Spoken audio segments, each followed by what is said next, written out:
www.hazratfirozmemon.org میرے محترم بزرگوں اور دوستوں، رمضان شریف قریب ہے۔ رمضان کی فرضیت سب کو معلوم ہے، بچپن سے سنتے ہوئے آ رہے ہیں۔ لعلکم تتقون، یعنی ہم اللہ تعالیٰ کے دوست بن جائیں۔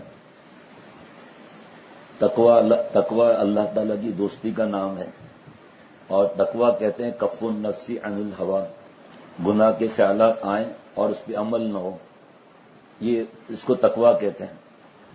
اور اگر ہم تقوی اختیار نہیں کریں گے تو گناہوں کا لقوہ ہوگا۔ ہمارا عبادت پر تو بہت زور ہے، اور سب کو پتہ ہے اس وقت بھی اگر حرم شریف میں آپ فون کریں تو ایک آدمی کی جگہ بھی نہیں ہوگی اس وقت وہاں پر، اور جتنے دن بڑھتے جائیں گے اتنا رش بڑھتا جائے گا۔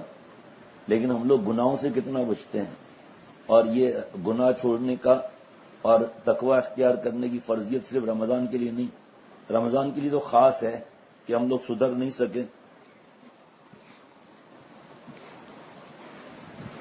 اب سدھر جائیں۔ اور عقل مند انسان رمضان شریف کا انتظار نہیں کرے گا، کیونکہ کسی وقت بھی بلاوا آ سکتا ہے۔ اس وجہ سے سچی توبہ کی اللہ تعالیٰ مجھے اور ہم سب کو توفیق عطا فرمائے۔ ہم نے رمضان شریف سمجھا ہوا ہے کھانے پینے کے دن ہیں۔ ہم لوگ دن میں ویسے اگر رمضان کے علاوہ ہم دیکھیں، ایمانداری سے اگر دیکھیں تو رمضان میں ہم غیر رمضان سے زیادہ کھاتے ہیں۔ اگر ایمانداری سے دیکھا جائے تو سحری میں ہم کتنا کھاتے ہیں، اور کیسی کیسی چیزیں تلاش کرتے ہیں جو دیر سے ہضم ہونے والی ہوں۔ پھر اس کے بعد افطار کے وقت کتنا کھاتے ہیں، پھر سحری کا ایک وقت ہو گیا، پھر افطار کا وقت ہو گیا، اس کے بعد پھر کھانے کا وقت، تو تینوں چیزیں تو ہو گئی نا اور دنوں کے علاوہ۔ بلکہ تراویحوں کے بعد پھر آ کر گھر میں آ کر کہتے ہیں کوئی چیز ہوگی اور فروٹ وغیرہ کچھ بچا ہوا ہے افطار کے وقت کا، وہ بھی کھا لیتے ہیں۔ منع نہیں، حلال نعمت کا کوئی منع نہیں، لیکن اوقات بدل گئے۔ اگر ہم نے گناہ نہ چھوڑے تو اللہ تعالیٰ کو پھر صرف بھوک کی ضرورت نہیں، اگر ہم گناہ نہیں چھوڑیں گے تو اللہ تعالیٰ کو ہماری صرف بھوک کی ضرورت نہیں۔ اللہ والے اور ہمارے درمیان کیا فرق ہے، اللہ مجھے بھی اللہ والا بنا دے۔ اللہ والے اور ہمارے درمیان فرق یہ ہے کہ اللہ والے رمضان شریف کا، شب قدر کا، شب برات کا انتظار نہیں کرتے۔ ان کے لیے روزانہ عید کا دن ہوتا ہے، ہر رات شب برات، ہر رات شب قدر ہوتی ہے، یعنی اللہ تعالیٰ کو ناراض نہیں کرتے۔ بعض لوگ اس غلط فہمی میں آتے ہیں اور کبھی کوئی بحث بھی کرنے لگتا ہے۔ اتنا زیادہ مجھ سے تو خیر نہیں ہوا، جیسے بزرگوں سے سنتے ہیں کہ بحث کرنے لگتے ہیں کیا ہم گناہ چھوڑ دیں گے تو معصوم ہو جائیں گے؟ کہاں لکھا ہوا ہے معصوم ہونے کے لیے؟ اللہ تعالیٰ کا ولی ہونے کا مطلب یہ تھوڑی ہے کہ اس سے کبھی گناہ نہیں ہوگا۔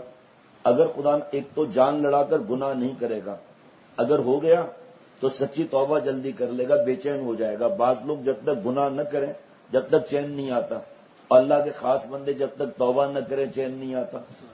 اللہ تعالیٰ صحابہ رضوان اللہ علیہم مجمعین کے لیے فرما رہے ہیں یبتغون فضلا من اللہ ورضوانا، کہ جو صحابہ ہیں وہ اللہ کے فضل اور اللہ کی رضا کو، خوشنودی کو تلاش کرتے ہیں۔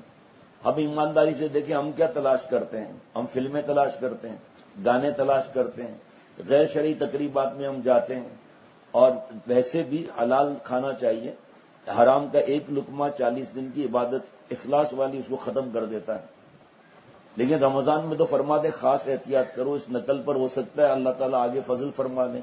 حضرت عمر بن عبدالعزیز رحمۃ اللہ علیہ گھر میں آئے، امیر المومنین اس وقت میں گھر میں تشریف لائے تو بیٹیوں کے منہ پر پٹی بندھی ہوئی تھی۔ پوچھا بیوی سے کیا معاملہ ہے، کہ آپ کو پیاز کی بو سے تکلیف ہوتی ہے؟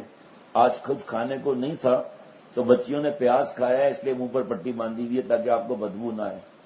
یہ قصے کہانی کی باتیں نہیں ہیں، جن کے لیے ہم حرام کھاتے ہیں ہماری بیماری کو صحت میں نہیں بدل سکتے، ہمارے کو ایمان پر خاتمہ نہیں دلا سکتے، قبر میں اور قیامت کے دن ہماری مدد نہیں کر سکتے۔ خدا نہ خواستہ گردے میں درد ہو جائے تو جن کے لیے ہم حرام کماتے ہیں وہ ہمیں کچھ نہیں کر سکیں گے۔ حضرت عمر بن عبدالعزیز رحمۃ اللہ علیہ ایک بار گھر میں تشریف لائے تو دیکھا کہ بیوی اور بچے اداس ہیں۔ فرمایا کہ بھئی کیا بات ہے؟ کہ پڑوس میں سب لوگوں کا عید کا بچوں کا انتظام ہو گیا ہے، ہمارے بچوں کا عید کا انتظام نہیں ہوا، اس لیے بچے غمگین ہیں، پیسے نہیں ہیں۔ اور امیر المومنین سے پہلے کیا ان کا معاملہ تھا، کتنا خرچہ ہوتا تھا اس وقت؟ تو فرمایا کہ بٹھا کر بچیوں کو بتایا کہ میں چاہوں تو حرام سے بہت چیز لے سکتا ہوں، لیکن قیامت کے دن آپ اپنے بابا کو، آپ اپنے شوہر کو دوزخ کی آگ میں جلنے سے نہیں بچا سکتے، میں مجبور ہوں، کچھ نہیں کر سکتا میں۔ بیوی نے کہا کہ آپ اپنے وہاں سے ادھار تو لے سکتے ہیں نا مہینے کے لیے؟ فرمایا ہاں یہ میں کر سکتا ہوں۔ بڑے جب ایسے ہوتے ہیں تو چھوٹے بھی پھر ویسے ہی ہوتے ہیں۔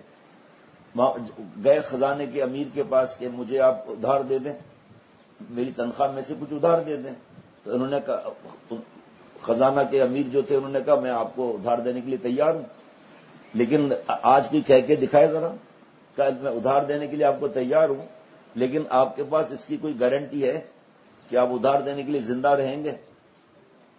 یہ آج بھی سچ کہہ کے دکھائے ذرا، گردن مروڑ دیں اور فوراً جھوٹا FIR کٹوا کے ٹھڈے لائن لگا دیں۔ لیکن سامنے والے بھی کیسے تھے؟ فرمایا بس بس بس ٹھیک ہے، مجھے ادھار نہیں چاہیے۔ www.hazratfirozmemon.org